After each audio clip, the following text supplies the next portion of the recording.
Praise Lord. जय मसीह की। परमेश्वर का धन्यवाद करता हूँ कि जीवित परमेश्वर ने एक सुंदर समय दिया है। उस समय को मैं उनके लिए इस्तेमाल कर सकता हूँ। वह परमेश्वर का अनुग्रह है और वह परमेश्वर अपने खोजने वालों को अनुग्रह देता है और वह हम पर अपनी दया प्रकट करता है। भाई और बहनों और मित्रों, परमेश्वर हमसे इतना प्रेम किया है कि हमारे असंख्य पापों को अपने एकलौते पुत्र के द्वारा, उनके लहू के द्वारा धो डाला है और किस तरह से हमें एक नया जीवन दे दिया है। परमेश्वर चाहते तो हमें भारी दंड की आज्ञा दे सकते थे, इतनी भारी दंड की आज्ञा कि नरक में डाल दिए होते। पर परमेश्वर इतने अनुग्रहकारी है कि वह हमें हर दिन अवसर देते हैं कि हम पश्चाताप करें। भाई और बहनों और मित्रों, हम जरूर प्रार्थना करते हैं। हो सकता है जरूर हम पवित्र शास्त्र पढ़ते हैं, पर कई बार हम हमारे मन में पाप रखते हैं और परमेश्वर के पास अपने स्वार्थ के लिए जाते हैं। हमें हमारे अंदर के हर पापों को निकाल देना चाहिए। और सबसे बड़ी बात यह है कि हमारे अंदर कपट भरा हुआ रहता है।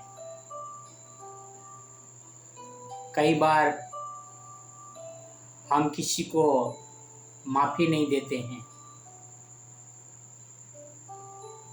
और हमारे अंदर बदले की भावना रहती है कि हम उनके साथ कैसे बदला लें। और पवित्र शास्त्र में लिखा है कि जब तुम अपना चढ़ावा चढ़ाने के लिए आते हो और तुम्हारे मन में किसी के प्रति कुछ है, तो जाके पहला उससे समझौता कर लो और बाद में तुम वेदी के पास आओ। मीन्स हमारे दिल में किसी के प्रति अपराध है और हम माफी नहीं करते हैं और हम प्रार्थना करते हैं, तो वो प्रार्थना हमारी नहीं सुनी जाती। वो दुआएं हमारी कबूल नहीं होती। भाई और बहनों, कई बार क्या होता है कि वो व्यक्ति एक व्यक्ति की बात को नहीं सुनता है, दो व्यक्ति की बात को भी नहीं सुनता है, तीन व्यक्ति की बात को भी नहीं सुनता है।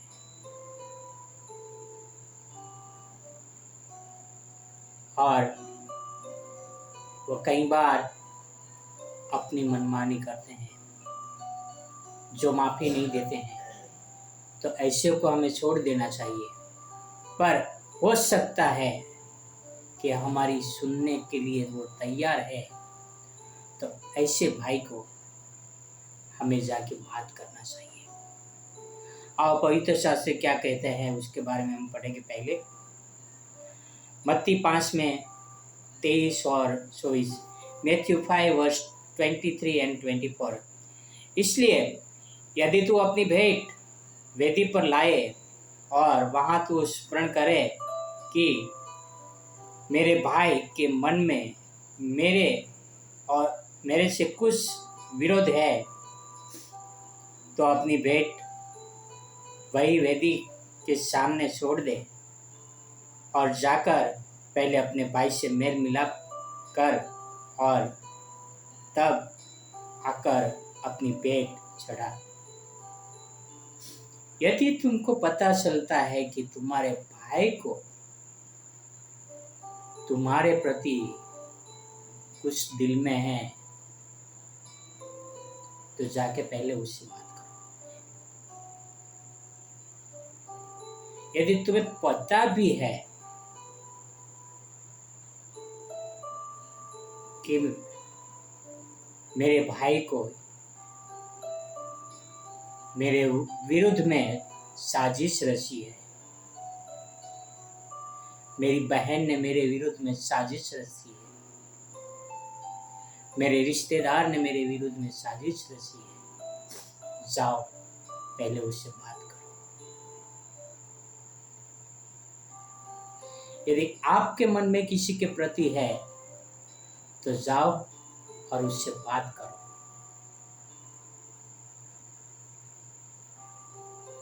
तब जाके परमेश्वर के पास जाओ और तब परमेश्वर आपकी भेंट को ग्रहण करेगा, मीन्स आपकी प्रार्थनाओं को ग्रहण करेगा। कई बार क्या होता है कि हम जाते तो नहीं है पर खुद ही न्यायाधीश बन बैठते हैं और फैसला हम ही लेते हैं। तो उसके बारे में पवित्र शास्त्र क्या कहते हैं, अब हम पढ़ते हैं कुलुस्युस 3:13, कुलुस्युस 3:13। और यदि किसी पर दोष देने को कोई कारण हो तो वो एक दूसरे की सह ले और एक दूसरे के अपराध क्षमा करो, जैसे प्रभु ने तुम्हारे अपराध क्षमा किए हैं वैसे ही तुम भी करो। भाई और बहनों और मित्रों, पूरा बाइबल का सारांश है forgiveness and love each other. माफी दो और एक दूसरे को प्यार करो। यदि हम प्रार्थना करते हैं और हम एक दूसरे को प्यार नहीं करते हैं, हम प्रार्थना करते हैं एक दूसरे को माफी नहीं देते हैं, हम दोष पे दोष लगाए देते हैं, पर दोष लगाने से पहले एक दूसरे का सलाह लेने का होता है। जज जो होते जज, वो अकेला एक जज डिसीजन नहीं ले लेता है, वो अपना तुरंत न्याय नहीं सुना देता है। 3 जज की खंडपीठ होती है, 5 जज की खंडपीठ होती है, 7 जज की खंडपीठ होती है और उन लोग उस केस पे डिसीजन लेते हैं और तब जाके किसी के बारे में न्याय सुनाते हैं। भाई और बहन और मित्रों, वो एक दूसरे से सलाह लेते हैं। हमें भी एक दूसरे से सलाह लेना चाहिए। यदि हमारे विरुद्ध में कोई है, कोई गलत कर रहे हैं, और जाके बात करना चाहिए। नहीं तो हम न्याय के दिन परमेश्वर के पास नहीं जा पाएंगे। परमेश्वर चाहते हैं हम एक दूसरे को माफी दें।